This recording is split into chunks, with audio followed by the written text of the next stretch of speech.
Hare Krishna. Jai Jai Shri Chaitanya Jai Nityananda. Jai Dvaita Chandra Jai Gaura Bhakta Vrinda. Jai Jai Shri Chaitanya Jai Nityananda. Jai Dvaita Chandra Jai Gaura Bhakta Vrinda. Jai Jai Shri Chaitanya Jai Nityananda. Jai Dvaita Chandra Jai Gaura Bhakta Vrinda. So today we are reading verse from Sri Chaitanya Charitamrita Madhya Lila, 16th chapter, which is called The Lord's Attempt to Go to Vrindavana. आज हम श्री चैतन्य चरितामृत मध्य लीला अध्याय 16 महाप्रभु द्वारा वृंदावन जाने की चेष्टा से पाठ कर रहे हैं। Go Brahmana Vaishnava Himsa Karyachi Apara.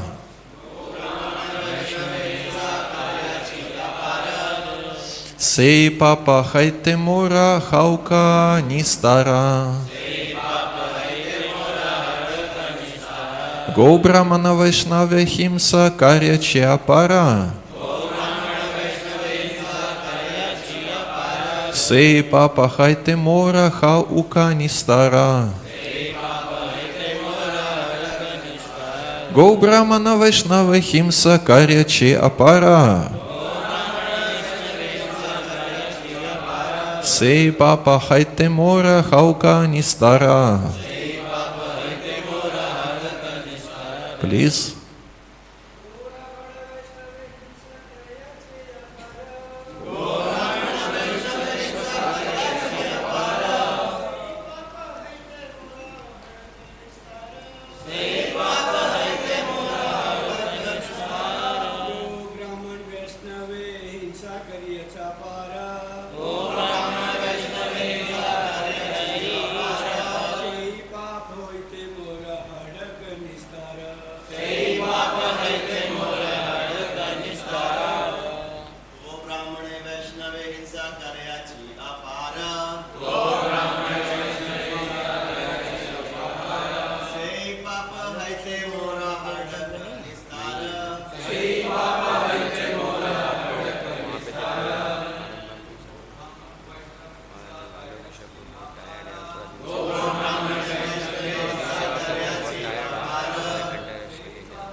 Matajis.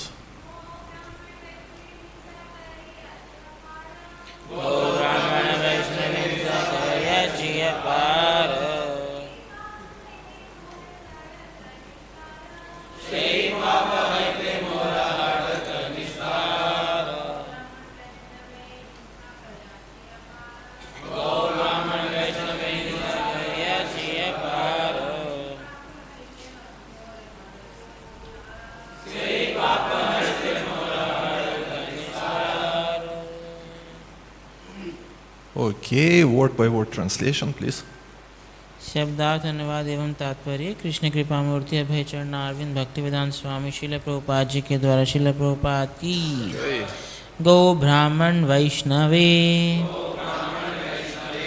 गायों ब्राह्मणों और वैष्णवों के प्रति हिंसा तथा ईर्ष्या करयाची मैंने की है। अपार असीम सई पाप हईते उन पाप फलों से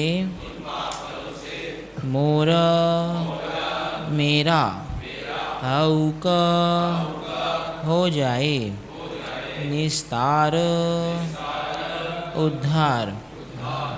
Translation and purport by His Divine Grace Abhay Charanaravinda Bhaktivedanta Swami Srila Prabhupada, founder Acharya of ISKCON and BBT. Srila Prabhupada Ki. The Muslim governor then prayed for liberation from the unlimited sinful reactions he had previously incurred by being envious of Brahmanas and Vaishnavas and killing cows. Please. अनुवाद। तब उस मुस्लिम governor ने उन असंख्य पाप कर्मों के फलों से अपनी मुक्ति के लिए प्रार्थना की जिसे उसने इसके पूर्व ब्राह्मणों तथा वैष्णवों के प्रति ईर्ष्यालु रहकर तथा गायों की हत्या करके अर्जित किया था। Purport. By chanting the holy names of Krishna and Hari, one is certainly liberated from the reactions to such sinful activities as killing cows or insulting Brahmanas and Vaishnavas. It is most sinful to kill cows and insult Brahmanas and Vaishnavas. The karma incurred by such activity is very great, but one can immediately nullify all this karma by surrendering to Lord Krishna and chanting his holy name. After being released from one's sinful reactions karma, one becomes eager to serve the Lord. This is the test. Since the Muslim governor was immediately purified in the presence of Sri Chaitanya Mahaprabhu, he could utter the names of Krishna and Hari. Therefore, he was eager to render some service, and the Lord, eager to fulfill his desires, immediately had the devotee Mukunda Datta inform the governor that there was some service to render. तात्पर्य। हरि तथा कृष्ण के पवित्र नामों का कीर्तन करने से मनुष्य पाप कृत्यों से यथा गोवध, ब्राह्मणों तथा वैष्णवों के अपमान आदि से मुक्त हो जाता है। गौओं का वध करना और ब्राह्मणों तथा वैष्णवों का अपमान करना अत्यंत पापमय है। ऐसे पाप कृत्यों से संचित होने वाले दुष्कर्म बहुत बड़े होते हैं, किंतु कृष्ण की शरण में जाने से और उनके पवित्र नाम का कीर्तन करने से यह सारा कर्म तुरंत निरस्त हो जाता है। अपने पाप कर्मों के फल से छूटने पर मनुष्य भगवान की सेवा करने के लिए उत्सुक बनता है। यही परीक्षा है। चूँकि मुस्लिम गवर्नर श्री चैतन्य महाप्रभु की उपस्थिति से तुरंत शुद्ध हो गया था, अतः वह कृष्ण तथा हरि के नामों का उच्चारण कर सका। इसीलिए वह कुछ सेवा करना चाह रहा था और महाप्रभु उसकी इच्छाएं पूर्ण करना चाहते थे। फलतः उन्होंने तुरंत अपने भक्त मुकुंद दत्त से कहलवाया कि हाँ, करने योग्य कुछ सेवा कार्य है।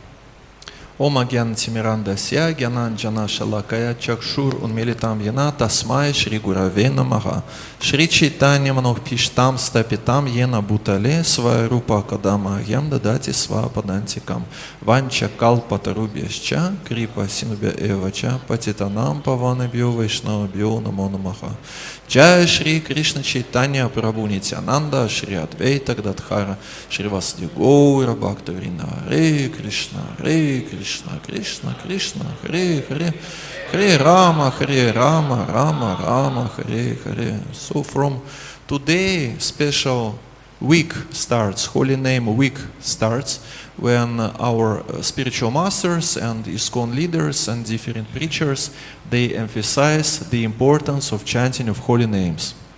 आज विशेष सप्ताह का प्रारंभ हो रहा है, जिसे विश्व हरिनाम सप्ताह के नाम से जाना जाता है, जहां हमारे जो वर्तमान आचार्य वृंद हैं वो हमको प्रोत्साहित करते हैं भगवान के नामों का जप करने और उच्चारण कीर्तन करने के लिए।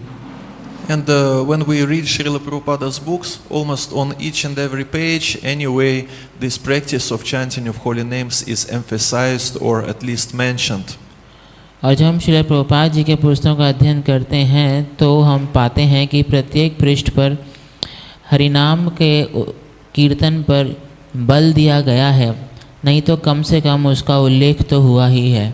So it is mentioned almost everywhere, so because of that we become accustomed and sometimes we don't pay attention on this. The same way, like for example, we go on the street and we see all these advertisements and posters on the streets and a lot of advertisement, and it is to attract our attention, but we accustomed, so we just don't pay attention on all these announcements and advertisements. तो क्योंकि ये बहुत बारंबार और again बार बार बोला जा रहा है प्रभुपाद जी की पुस्तकों में, तो भक्त अभ्यस्त हो जाते हैं और फिर उस पर इतना ध्यान नहीं देते। जैसे कि अगर हम सड़क पर जाते हैं और बार बार एक ही प्रकार के विज्ञापन देखते रहते हैं, तो फिर हम उसको देखना पसंद नहीं करते और उसको फिर हम उपेक्षा करते हैं। That's why even if importance of chanting of holy names of Shri Krishna is emphasized in Srila Prabhupada's books, it should be emphasized even more. इसीलिए प्रभुपाद जी ग्रंथों में चाहे भगवान के नाम कीर्तन का महत्व पर बल दिया गया है, लेकिन इसके ऊपर और बल देने की ज़रूरत है। It is how our human mind works. Mind is mechanical by its nature, so it tends to have mechanical approach to each and every activity which we do repeatedly on a regular basis. There is a tendency to make this activity mechanical because it is easier for the mind. तो जो मनुष्य का मन है वो भौतिक है और एक ही कार्य को बार बार करने से उसका स्वभाव यही होता है कि वो उसको भौतिक रूप से स्वीकार करता है। तो आध्यात्मिक क्रियाओं पर भी वो इस प्रकार का प्रभाव डालता है, भौतिक जैसा प्रतीत होता है। And while listening different aspects of Nama Tattva, of this science of holy name, listening these aspects again and again, one can distinctively hear the voice of his mind, and the voice of this mind says, I've heard this many times, why I have to hear this, why I have to listen this again and again, why? तो हरिनाम का जो तत्व है उस पर जब हम श्रवण करते हैं तो हमें ये स्पष्ट रूप से पता चलता है, हमारे मन की एक आवाज़ आती है कि मैं बार बार इसको सुन चुका हूँ, बहुत बार सुन चुका हूँ, तो इसको बार बार सुनने की क्या ज़रूरत है। Because mind always is trying to find something new, something which we've never heard of or which we've never seen. क्योंकि मन का स्वभाव है कि हमेशा कुछ ना कुछ नया चाहता है जो पहले कभी ना देखा हो ना सुना हो।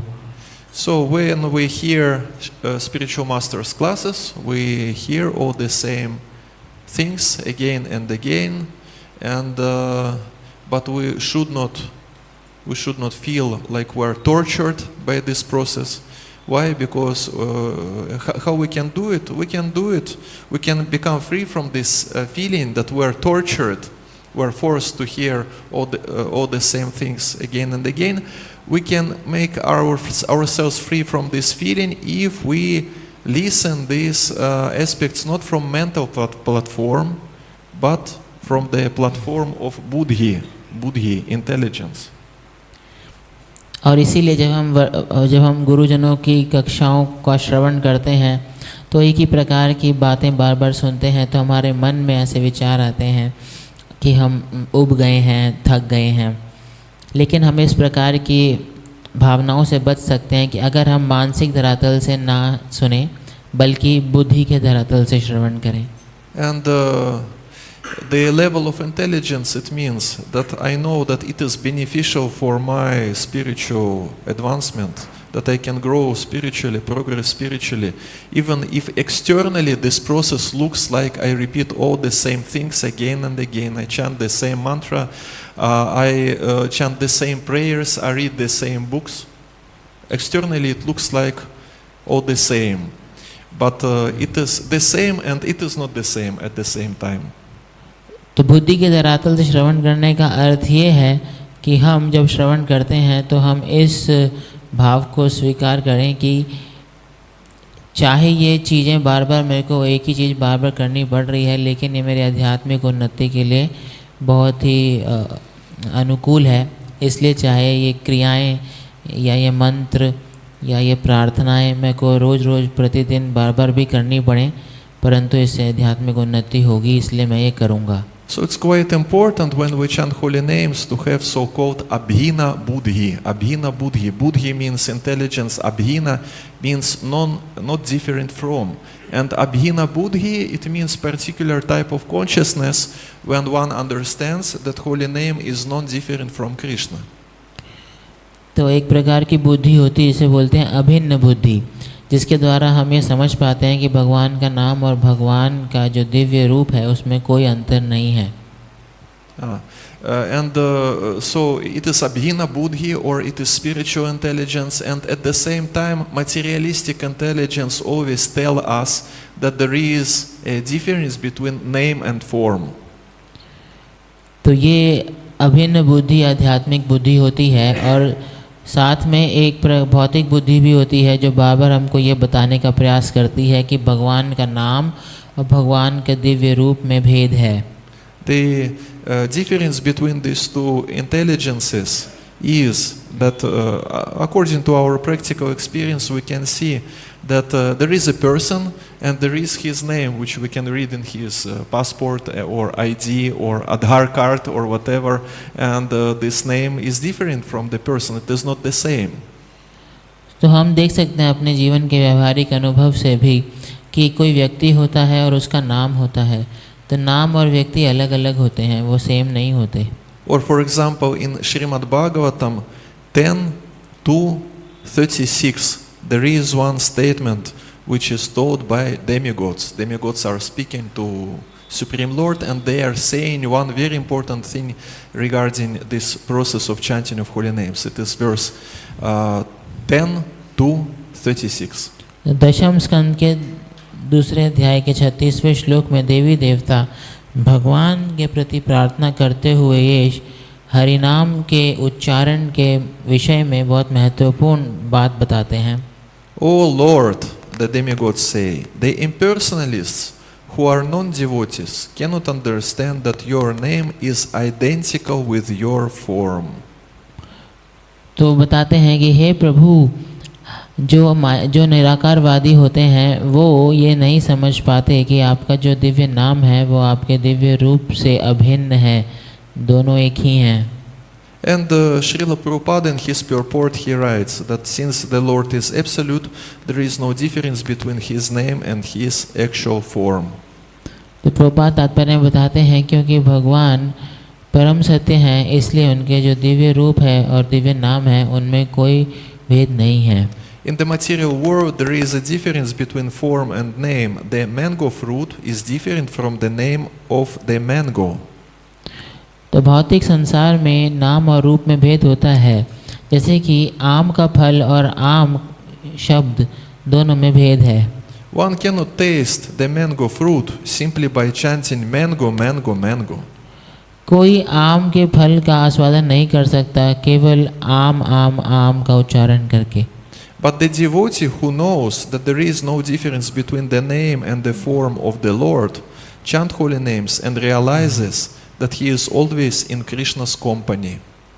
परंतु जो भक्त जानता है कि भगवान के नाम और भगवान के रूप में कोई भेद नहीं है, तो वो उनके नामों का जप करता है और निरंतर भगवान के संग का लाभ उठाता है. We are never alone.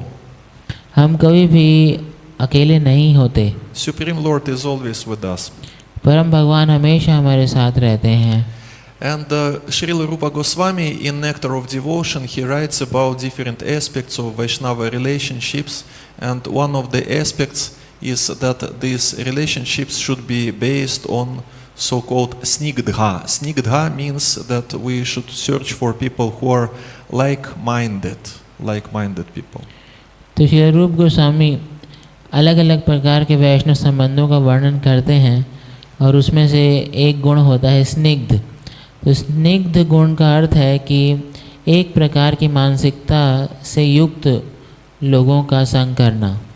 And it means that if there is a feeling of loneliness, so this feeling can have some reason. For example, we can be liking people who are like-minded. We can deal with ISKCON devotees and it is very nice. We can serve, we can chant together. But if we are liking people of the same nature, then of course this feeling of loneliness can be there. तो ये अकेलेपन की जो भावना ये हो सकती है अगर हमारे जीवन में इस प्रकार के लोग हमको प्राप्त नहीं हो पा रहे जिनकी मानसिकता हमसे मेल खाती हो. But ultimately we are not alone, because there is Supreme Lord Shri Krishna who can ideally reciprocate on each and every to each and every person with any nature, any conditioned nature. पर सौभाग्य की बात तो ये है कि हम कभी भी अकेले नहीं होते, क्योंकि परम भगवान श्री कृष्ण हमेशा हमारे साथ होते हैं और वो किसी भी प्रकार के व्यक्ति या जिसका कैसा भी स्वभाव हो उससे आदान प्रदान करने की क्षमता पूर्ण रूप से रखते हैं. Shri Shri Krishna Balaram ki, Shri Shri Radhika Raman ki, Shri Shri Jagannath Baladev Subhadra Maya ki, Srila Prabhupada ki. So he can reciprocate on each and every conditioned nature. We have different feelings, we have different desires, and he is always situated in our hearts, the Supreme Lord, and we can pray to him and we can reveal him our thoughts. Anyway, he knows everything, but anyway we can reveal. Why not? It is possible. तो भगवान हम सबको समझते हैं, चाहे हमारे कैसे भी स्वभाव हों. बद्ध जीवन में अलग अलग स्वभाव होते हैं और इसीलिए हम भगवान से अपने अपने स्वभाव के अनुसार प्रार्थना भी कर सकते हैं और भगवान हमारे साथ आदान प्रदान करने के लिए पूर्ण रूप से सक्षम हैं. Like for example, there is this 3 volumes book which is called Srila Prabhupada Shikshamrita. It is the compilation of his letters, and in one of these letters Srila Prabhupada writes, he answers on the letter of one of his disciples, and he writes that you are writing that such and such our disciple, such and such Swami, he is alone in such and such country in this preaching field. He is alone, but it is not so. He is not alone. तो प्रभुपाद जी के विभिन्न पत्र हैं और उनकी एक संकलन किया गया, ऐसे 3 मोटी मोटी किताबों की एक पुस्तक बनाई गई है. तो उसमें से एक पत्र में प्रभुपाद अपने एक शिष्य को पत्र लिखते हुए कहते हैं कि आपने अपने पत्र में बोला है कि एक स्वामी, एक सन्यासी दूसरे किसी देश में अकेले हैं प्रचार करते हुए, परंतु आपको जानना चाहिए कि वो अकेले नहीं हैं. He is not alone because Krishna is always with him, but anyway we will send some more people to his preaching field to help him. तो प्रभुपाद जी कह रहे हैं कि वो अकेले नहीं हैं, भगवान श्री कृष्ण हमेशा उनके साथ हैं, परंतु फिर भी हम और भक्तों को भेजेंगे उनकी सहायता के लिए. In some special cases, it can be so that someone is preaching alone somewhere. Like for example, His Holiness Gaur Govinda Swami Maharaj, he was starting this temple in Bhuvaneshwar and he was living there alone, and he was translating Srila Prabhupada's books in Oriya language. And Srila Prabhupada himself, when he came to USA, he also externally, at least externally, he was alone. तो ऐसा भी हो सकता है कि कोई व्यक्ति, कोई भक्त अपने प्रचार के क्षेत्र में अकेले हो और अकेले प्रचार कर रहा हो. तो जैसे हम देखते हैं परम पूजनीय गौर गोविंद स्वामी महाराज जी जब भुवनेश्वर में प्रचार कर रहे थे तो वो अकेले ही रहते थे, और प्रभुपाद जी ने भी अकेले जाकर ही न्यूयॉर्क में प्रचार किया. तो ऐसा हो सकता है. Srila Prabhupada externally he was alone, but his preaching activities were supported by blessings of all members of Shri Guru Parampara. तो बाह्य दृष्टि से प्रभुपाद जी अकेले थे, परंतु उनके प्रचार के कार्य जो हैं उनको पूर्ण आशीर्वाद प्राप्त था गुरु परंपरा के प्रत्येक सदस्य के द्वारा. And if you will open Srila Prabhupada Lilamrita and if you will read this particular chapters about this period of time, you can see that there is one statement made by one person who was living on that Bowery Street and 2nd Avenue, and he describes that there was feeling that Swamiji looks like he is alone, but anyway somehow he is protected by Supreme. He is protected by Supreme. तो जब हम Even these people from Bowie Street and all these ordinary people, they were able to feel it.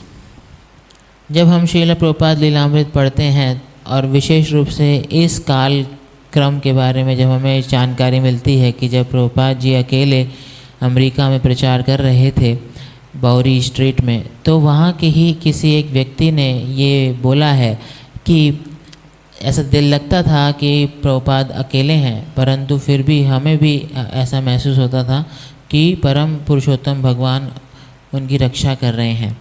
जबकि वो व्यक्ति भक्त नहीं थे, परंतु उनको भी इस चीज़ का आभास होता था। But of course, this privilege to preach alone or to serve alone or to start something great alone, it is for special souls. It is not for everyone. और ये भी निश्चित रूप से सत्य है कि कुछ अकेले प्रचार कार्य शुरू करना, कुछ महत्वपूर्ण केंद्र स्थापित करना अकेले, ये भी एक बहुत बड़ा सौभाग्य है जो कि बहुत ही दुर्लभता से प्राप्त होता है, विरले भक्तों को ही मिलता है, सबको नहीं मिलता है। It is always emphasized that devotees should cooperate and they should serve together. क्योंकि हमेशा इसी बात पर जोर डाला जाता है कि भक्तों को साथ में रहना चाहिए और साथ में सेवा करनी चाहिए। And if we serve together and if we follow this sadhana bhakti, then according to Bhagavad Gita verse 12.9, ultimately we will get the desire to attain Krishna. क्योंकि अगर हम साथ में रहेंगे और साथ में सेवा करेंगे तो भगवत गीता 12वें अध्याय 9वें श्लोक के अनुसार हमें इच्छा प्राप्त होगी भगवान को प्राप्त करने की। If one is multi-branched, multi-focused, then for him it is relevant to become fixed, to become really interested. Who is Krishna? How to serve Krishna, and so on. तो जिसका दिमाग अलग अलग दिशाओं में भागता है, अलग अलग दिशाओं में उसका ध्यान जाता है, वो भगवान को प्राप्त करने के लिए भगवान के ऊपर उसको केंद्रित होना पड़ेगा। And then this desire to attain Krishna will be there. And if not only desire to attain Krishna is there, but even Krishna himself is already attained, then it is another story. It is Srila Prabhupada's life story. It is Gaur Govinda Swami's life story. When Krishna is attained, then it is special case. It is extraordinary case. It is not for everyone. तो साधक को इस प्रकार से अपने ध्यान को और अपनी चेतना को केंद्रित करना होता है भगवान को प्राप्त करने पर, ना कि अलग अलग दिशाओं में मन को भटकने देना चाहिए। तो एक पहलू तो है कि भगवान प्राप्त करने की प्रयास में कोई रत है, दूसरा पहलू है किसी को भगवान कृष्ण प्राप्त हो चुके हैं। तो जिनको भगवान कृष्ण प्राप्त हो चुके हैं उनका विशेष स्तर है और ऐसे लोग बहुत विरले होते हैं, जैसे कि श्रीला प्रभुपाद जी, श्रीला गौर गोविंद गोस्वामी महाराज जी। तो उनके बारे में या उनके केस में ये संभव है कि वो अकेले प्रचार करते हैं। So there are these two levels. One level is the level of our own purification in the process of devotional service, and there is a level when one is able to purify others. So one should be conscious which is his level actually. There should not be any mistake. One should be conscious what is his level. तो ये दो प्रकार की श्रेणियां हो सकती हैं या होती हैं।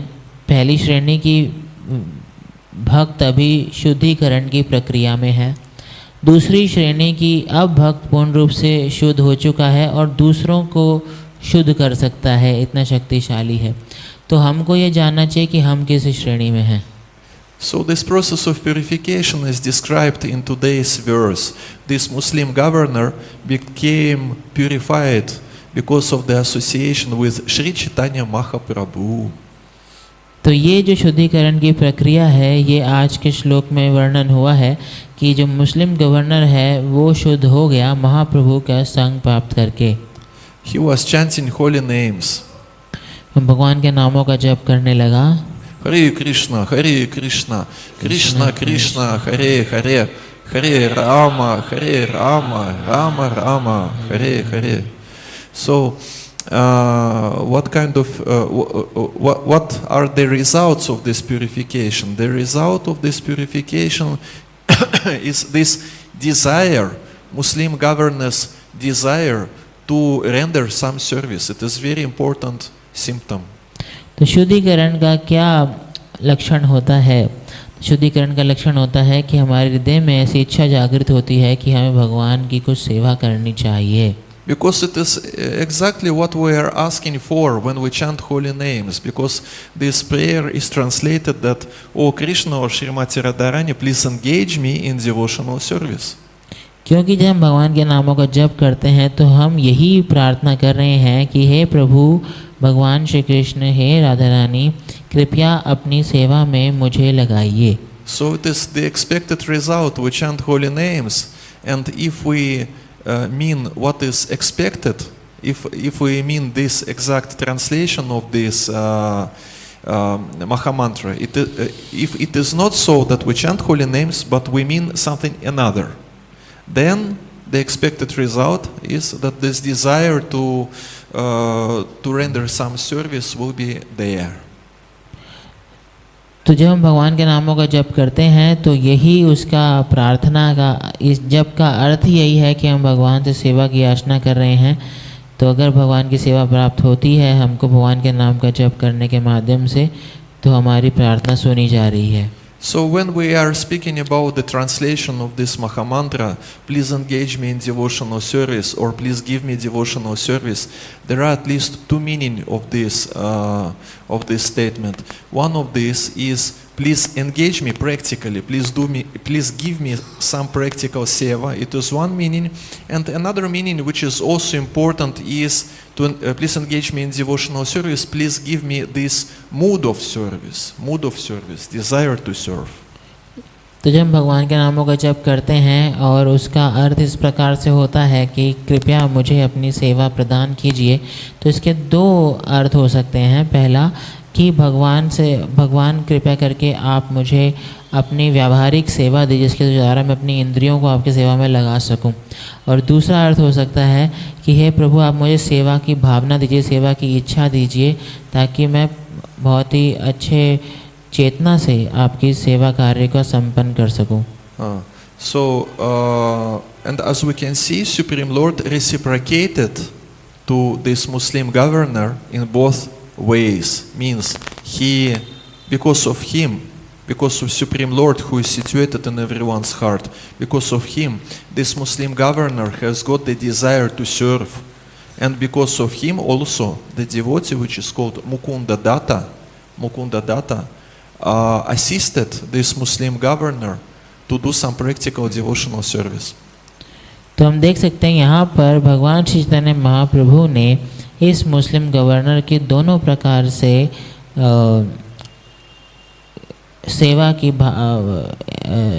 प्रार्थना को पूरा किया कि हृदय में स्थित भगवान ने उनको ये इच्छा प्रदान की कि मुझे कुछ सेवा करनी चाहिए, और बाह्य स्थित चैतन्य महाप्रभु और उनके भक्त मुकुंद के माध्यम से उनको व्यावहारिक सेवा प्रदान की गई। So the same way, when we chant our rounds, minimum 16 rounds of Hare Krishna Mahamantra, we should not be surprised that after some time someone will approach us and will ask, can you do such and such service? And if someone approaches, better not to refuse, because actually it was what we were asking for. और इसीलिए जब हम भगवान के नामों का जप करते हैं, विशेष रूप से अपनी 16 माला का जप ध्यानपूर्वक रूप से करते हैं, तो हमें आश्चर्यचकित नहीं होना चाहिए कि उसके कुछ ही समय के बाद कोई भक्त आके हमको कहे कि प्रभु कृपया करके आप ये सेवा कर दीजिए, क्योंकि हमने ही शुरुआत में जप करते हुए वैसी प्रार्थना की थी। And what is the impediment which makes one unwilling to serve? It is written here in purport also. और ऐसी क्या बाधा है जो भक्त को सेवा करने से रोकती है या उसमें उसकी इच्छा को कमजोर बनाती है? It is written here in purport. after being released from one's sinful reactions, karma, one becomes eager to serve the Lord. So it means that this desire, this unwillingness to serve, is because of vikarma, because of sinful karma. Because of that, one has no desire, or one's desire to serve Krishna is tiny. Because of that. तो वो यहाँ तात्पर्य में बताया गया है कि क्या बाधा है, वो है कि जब तक व्यक्ति पाप कर्मों से मुक्त नहीं हो जाता तब तक उसके हृदय में भगवान की सेवा करने की उत्सुकता नहीं आती। तो जितना जितना हृदय में पाप कर्मों का प्रभाव है उतना उतना सेवा करने की जो भावना है वो विलय हो जाती है। तो छोटी भावना मतलब पाप कर्मों का प्रभाव ज़्यादा है। And all these sinful reactions, sinful activities, of course, they have, each and every of these sinful activity has its particular taste. और निश्चित रूप से हर प्रकार के पाप कर्म का एक विशेष आस्वादनीय रस होता है। So the more vikarma one has, the more taste to commit the same sinful activities is there.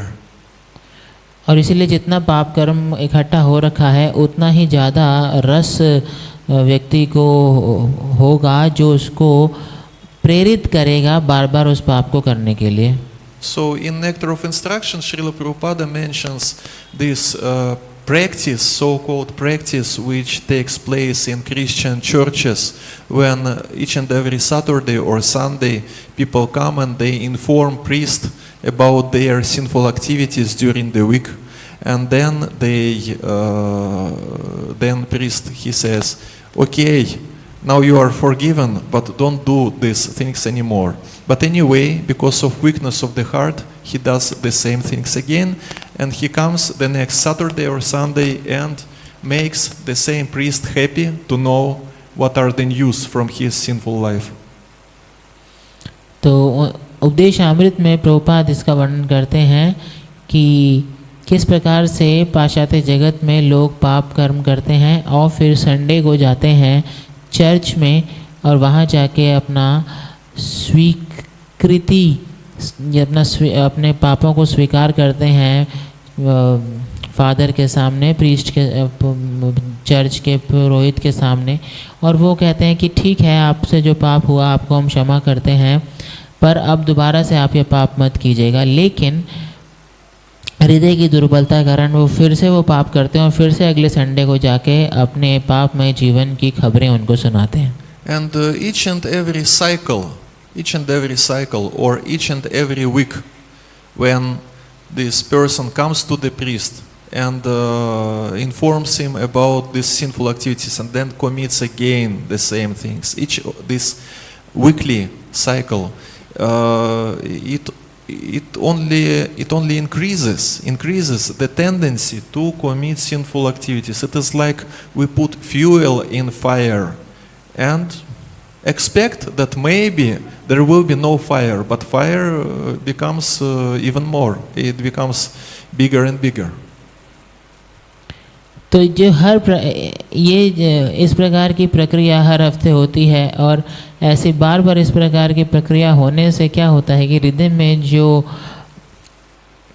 जो भावना है पाप करने की वो और बढ़ती जाती है। जैसे कि अगर हम अग्नि में ईंधन डालेंगे तो और ऐसे उम्मीद करेंगे कि अग्नि ना बढ़े, तो ये एक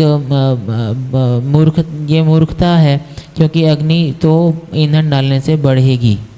But what is the power of holy name? The power of holy name that it makes one free from any kind of karma.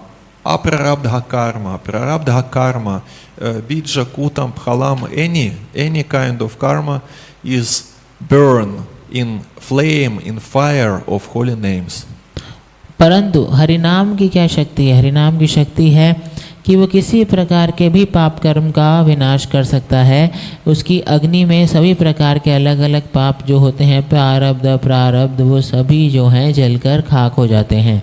And even mula or root or original desire to commit sinful activities also burn in the flame, in the fire of holy names. So powerful holy name that it makes one free even from tendency itself to commit sinful activities. और हरि नाम के जप में इतनी शक्ति है, ऐसी अग्नि है हरि नाम के जप के कीर्तन की, कि जो हृदय में पाप करने का बीज है, जो प्रवृत्ति है, जो बार बार किसी को मजबूर करती है या प्रेरित करती है पाप करने के लिए, वो प्रवृत्ति ही जलकर खाक हो जाती है. So if one feels unwillingness to do devotional service, or if someone doesn't feel like he wants or doesn't feel like he has to chant holy names, it is symptom that actually he has to chant holy names. He has to take this medicine of holy names. तो अब ये निर्णयात्मक है कि अगर किसी के हृदय में इस प्रकार की भावना आ रही है कि मैं भक्ति क्यों करूं, या इस प्रकार का एक इच्छा की कमी महसूस हो रही है कि मैं नाम जप क्यों करूं, भक्ति में सेवा क्यों करूं, तब ये लक्षण है कि बीमारी बढ़ गई है और उसको मैं यही दवाई और अच्छे से लेने की ज़रूरत है. भगवान के नामों का जप की जो दवाई है, भगवान के नामों का जप अच्छे से करना चाहिए ताकि ये बीमारी धीरे धीरे ठीक हो. Srila Prabhupada was saying that ISKCON temples, ISKCON centers are like spiritual hospitals. Prabhupada अक्सर कहते थे कि इस्कॉन के जितने भी केंद्र हैं, इस्कॉन के जितने मंदिर हैं, वो आध्यात्मिक अस्पताल हैं. And here we are expected to take medicine and diet, means to chant holy names and to take prasadam, to honor prasadam. तो यहाँ पर हमसे ये उम्मीद की जाती है कि हम अपनी दवाई भी लें और अपना परहेज भी करें. तो दवाई जो है भगवान के नामों का जप, और परहेज या जो आहार है वो भगवान का महाप्रसाद ग्रहण करें. So in such way we take care of our spiritual health, and moreover, because it is preaching organization, we try to share this happiness of spiritual life with others. और इस प्रकार से अगर हम अपना इलाज ढंग से करेंगे और हम धीरे धीरे ठीक होने लगेंगे तो हमें आध्यात्मिक आनंद की अनुभूति होगी, और वो आनंद जो है फिर हम दूसरों के साथ जब बांटेंगे तो वो प्रचार कार्य सार्थक होगा. If one is in hospital, he is expected to take treatment. अगर कोई अस्पताल में आया है तो उससे यही उम्मीद की जाती है कि वो बेझिझक होके अपना इलाज कराएगा. And this unwillingness to take treatment is compared with the jaundice of avidya, is compared by Srila Rupa Goswami. अस्पताल में आकर भी व्यक्ति का इलाज ना कराने की इच्छा होना या इलाज से बचने की इच्छा होना, ये स्पष्ट है कि जैसे कि किसी को अगर पीलिया का रोग होता है तो वो दवाई से बचना चाहता है या दवाई को दूर रखना चाहता है. So if someone feels that why should I chant holy name? I don't want to chant holy name. It is the symptom that the medicine should be taken. It is not that if I don't have a desire, it means that I am not going to chant. It is the opposite, because it is the symptom that the medicine should be taken, and should be taken urgently and seriously. तो अगर किसी के हृदय में ऐसी भावना आ रही है कि क्या ज़रूरत है जप करने की, और मन से वो उब रहा है, वो नहीं करना चाहता है, तो इससे पता लगता है कि उसकी बीमारी बहुत बढ़ गई है और उसको तुरंत ही अर्जेंटली भगवान के नामों का जप करना चाहिए और गंभीरता से करना चाहिए. But even when someone chants holy names, he can be easily cheated by his mind. Again, this mind has tendency to make everything mechanical.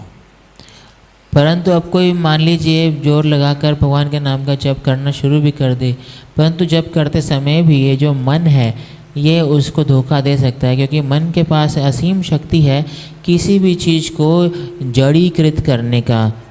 And how one can get rid from this tendency to make everything mechanical? Quite easy. That's why we have this Holy Name Week. Holy Name Week, when ISKCON leaders, spiritual masters, and so on, when they share their realizations, how to chant holy names, and who is Krishna, and what is position of holy name, and all these things. तो ये जो मन की शक्ति है किसी भी दिव्य चीज़ को भी जड़ जैसा बना देता है। तो इस प्रकार के मन की घातक शक्ति से हम कैसे बच सकते हैं, उसी के लिए ये जो उत्सवों का आयोजन होता है और उसमें से एक ये उत्सव है विश्व हरिनाम सप्ताह, जिसमें महान आचार्य, वर्तमान आचार्य, इस्कॉन के जितने भी सीनियर डिवोटीज़ हैं वो आके अपना अपना साक्षात्कार बताते हैं कि भगवान के नामों का महिमा बताते हैं, जिसके द्वारा हमारे हृदय में या मन में जो ये प्रदूषण है जड़ा किसी को भी चीज़ को जड़ बना देने का, उससे हम बच सकते हैं। And again, if we will take this analogy with hospital, it means that there is some kind of ordinary treatment, but sometimes intense therapy is needed also. तो अगर हम दोबारा से वही अस्पताल का उदाहरण लें तो किसी बीमारी में कभी कभी बहुत तीव्र इलाज की या इंटेंस थेरेपी की भी ज़रूरत पड़ती है। So the same way we intensely recharge our spiritual batteries during such celebrations or such special weeks, Holy Name Week and so on.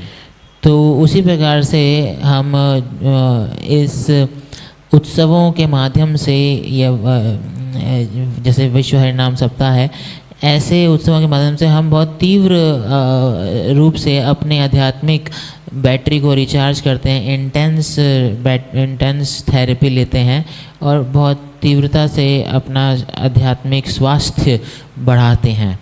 And then, if we have heard some nice realization or nice point somewhere in the class or in a japa workshop, nama retreat, we have to write it down. और उसी दौरान अगर हम ऐसा श्रवण करते हुए जपा के कार्यक्रम जपा रिट्रीट के कार्यक्रम में या भागवतम क्लास में कोई ऐसा बात सुनने को मिलती है हमको जिससे हमें बहुत प्रेरणा मिलती है, तो हमें तुरंत उसको लिख लेना चाहिए। And because of Kali Yuga memory, we can easily forget what we have heard on the class or on japa workshop. We can easily forget it because of Kali Yuga memory and because of intensive life in Delhi, in capital city of Bharat. तो क्योंकि हम कलयुग में रह रहे हैं तो हमारी जो स्मरण शक्ति है वो कमज़ोर है, तो हमने क्लास में सुना या जपा रिट्रीट वर्कशॉप में क्या सुना हम बहुत आसानी से भूल सकते हैं। और दूसरा कारण भूलने का ये भी है कि हम दिल्ली जैसे शहर में रहते हैं जहाँ पे इतना कठिन है जीवन को जी पाना, तो इसलिए हम भूल सकते हैं। We go to japa retreat or workshop, japa workshop or nama retreat, and special atmosphere, sattvic atmosphere or spiritual atmosphere is created here, but then we go outside and many things can be washed out from our mind by influence of these lower modes of material nature. तो जब हम जब के seminars इत्यादि में बैठते हैं, Bhagavatam class में बैठते हैं, तो इधर एक बहुत ही दिव्य सात्विक और आध्यात्मिक वातावरण बन जाता है और उसके द्वारा हमें बहुत आध्यात्मिक प्रेरणा और रिचार्ज होते हैं हम। लेकिन फिर हम बाहर जाते हैं तो जो प्रकृति के निम्न गुण हैं वो सब चीज़ के ऊपर पानी फेर देते हैं। So all these things, valuable things that we have heard on classes, on japa retreats, japa workshops, should be preserved. It should be written somewhere. Otherwise, it is guaranteed that it will be forgotten. And if it will be forgotten, then what was the use? What was the use of taking part in these classes and japa workshops? तो ये निश्चित रूप से हो जाता है कि अगर हम कहीं नहीं लिखेंगे विशेष जो शिक्षाएं हैं जो हमने प्राप्त करी कक्षाओं में, सेमिनार में, जपा और हरिनाम के सेमिनार्स में, तो वो भुला दिए जाएंगे कालक्रम में, और फिर फ़ायदा ही क्या होगा ऐसी कक्षाओं को में भाग लेने का। तो इसलिए हमें बहुत ही गंभीरता से लिखने पर ध्यान देना चाहिए। That's why in one of his classes Srila Prabhupada told that you always write something down, at least one line you should write down every day, at least one line of something. इसलिए प्रभुपाद जी ने एक बार अपनी किसी कक्षा में ये भी कहा भक्तों को कि आपको कुछ ना कुछ कक्षा से शिक्षा जरूर लिखनी चाहिए, कम से कम प्रतिदिन एक स्टेटमेंट, एक लाइन जरूर लिखिए। Of course, it should be about Krishna. This line should be about Krishna, not just about anything. और विशेष निश्चित रूप से ये जो स्टेटमेंट है, ये जो शिक्षा है, ये कृष्ण के बारे में होनी चाहिए, ना कि कुछ भी ऐसी वैसी बात हो। Hare Krishna. Hare Krishna. Okay, if you have some questions, please ask the questions. Yes, yes, तो अगर आप please. में से किसी का प्रश्न है तो आप कृपया करके प्रश्न पूछ सकते हैं। Hare Krishna. Hare Rama. हरे कृष्णा प्रभु जी, दंडवत प्रणाम। प्रभु जी, how can we identify ourselves that we are in a stage of being purification और we are purified? What are the characteristics? Very nice question. Are you going to translate? Then you have to get. Then you have to Okay. get mic Hindi back. में। Okay. प्रभु जी, किस प्रकार हम अपने आप को पहचान सकते हैं कि हम मतलब शुद्धिकरण की प्रक्रिया में है या पूरी तरीके से शुद्धिकरण हो चुके हैं? Oh, very interesting question. Well, there are five symptoms of unsteadiness in devotional service which are mentioned in Madhurya Kadambini. तो जैसे प्रभु जी पूछ रहे हैं कि हम कौन सी श्रेणी में हैं, कि हम शुद्धिकरण की प्रक्रिया में हैं या शुद्धिकरण हो चुका है, ये हमें कैसे पता चलेगा? तो प्रभु जी ने उत्तर दिया है कि 5 लक्षण हमें मिलते हैं माधुर्य कादम्बनी में, जिससे हमें पता चलता है कि हम स्थिर हो गए हैं कि नहीं। Vishwanath Chakravarti Thakur mentions 5 points, and if there is no these 5 points, then it means that such and such devotee achieved the level of firm faith or nishtha. तो शिला विश्वनाथ चक्रवर्ती ठाकुर जी बताते हैं कि कोई अगर इन 5 प्रकार के दोषों से मुक्त हो गया है तो फिर वो एक निष्ठा की स्थिति को प्राप्त कर चुका है, जिसमें बहुत ही सुदृढ़ श्रद्धा हो जाती है। The first one is laya, or tendency to sleep when we chant holy names of Krishna or listening Srimad Bhagavatam classes. तो पहला दोष है कि जब हम भगवान के नामों का जप करते हैं, श्रीमद् भागवतम कक्षा में बैठते हैं, तो हमें नींद आने का एक संभावना होती है। तो जब नींद आने की इस प्रवृत्ति को अगर हम इससे मुक्त हो गए हैं तो ये पहले दोष से मुक्ति प्राप्त है। इसको बोलते हैं लय। Because if the taste to chant holy names and to hear holy names and to hear Bhagavatam, to listen Bhagavatam, if this taste is here, then one will not be sleeping. तो अगर कोई भगवान के नामों का जप करते समय श्रवण कर रहा है या कथा जब चल रही है तो श्रवण कर रहा है और उसको उसमें एक प्रकार का आनंद या अनुभूति हो रही है, तो फिर वो नहीं सोएगा। Like His Holiness Gopala Krishna Goswami Maharaj, he says usually when he mentions this point in his classes, he says that usually devotees, they don't sleep when they honor prasadam because they have taste for this process. तो इस चीज़ का प्रमाण देने के लिए परम पूजनीय गोपाल कृष्ण गोस्वामी महाराज जी बताते हैं कि भक्तों को कभी भी प्रसाद पाते हुए निद्रा नहीं आती, क्योंकि उसके लिए उनको एक रुचि है, एक रस है। So if there is a taste, then usually people, they don't sleep. Of course, there can be some exceptions when person was not sleep for a long time. It is the exception, but usually they don't sleep. तो सामान्यतया व्यक्ति जिसके प्रति जिसको रुचि या रस होता है तो फिर वो नींद नहीं आती, परंतु किसी विरले स्थिति में ऐसी हो सकता है, अगर वो बहुत दिनों से नहीं सोया है तो उसको नींद आ जाए, पर सामान्यतया ऐसा नहीं होता। Then vikshepa means tendency when mind jumping here and there like monkey. तो लय के बाद आता है विक्षेप। विक्षेप में मन की प्रवृत्ति है इधर से उधर भागने की, दौड़ने की, कूदने की, जैसे कि किसी बंदर की होती है। Devotee is trying to chant holy names and his mind travels all around the universe and even out of this universe and goes to another universes, innumerable universes. तो जब भक्त लोग जब कर रहे होते हैं तो मन की ऐसी प्रवृत्ति रहती है कि वो इस लोक में, फिर परलोक में, फिर दूसरे ब्रह्मांड में इधर उधर वो जाता रहता है। So in case of Laya, it was influence of Tamagun. In case of Vikshepa, it is influence of Rajagun.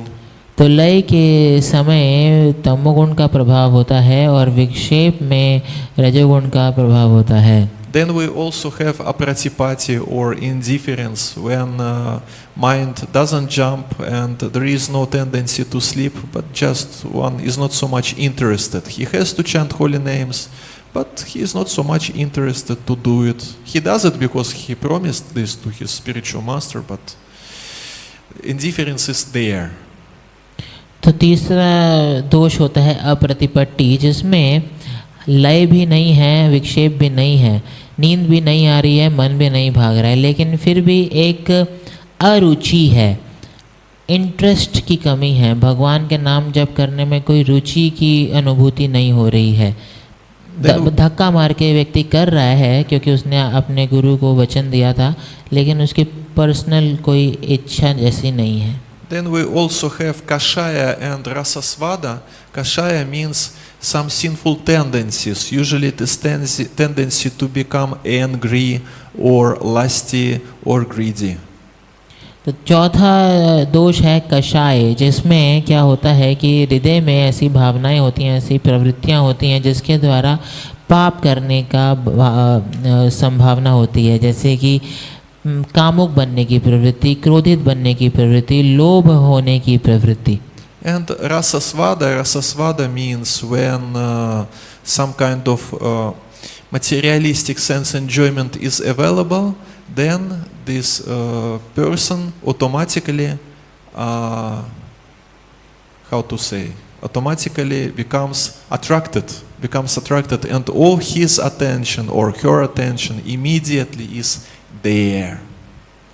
तो पांचवा दोष है रसास्वाद, जिसमें क्या होता है, अगर कोई भौतिक इंद्र तृप्ति, भौतिक सुख उपभोग का अवसर प्राप्त होता है तो स्वाभाविक रूप से व्यक्ति आकर्षित हो जाता है। So when all these five tendencies are not there, it means one achieved nishtha level, and it means that he is free from 75% of his anarthas or undesirable qualities.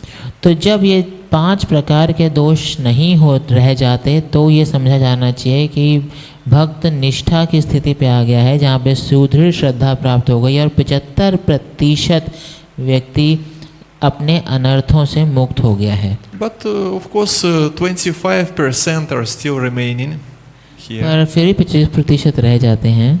And it means that anyway this devotee, it is not a cheap thing. It is quite serious level of spiritual advancement. But anyway, one should be careful in his spiritual life, even if he achieved such level. तो अगर कोई निष्ठा के स्तर पे आ भी जाता है तो भी वो बहुत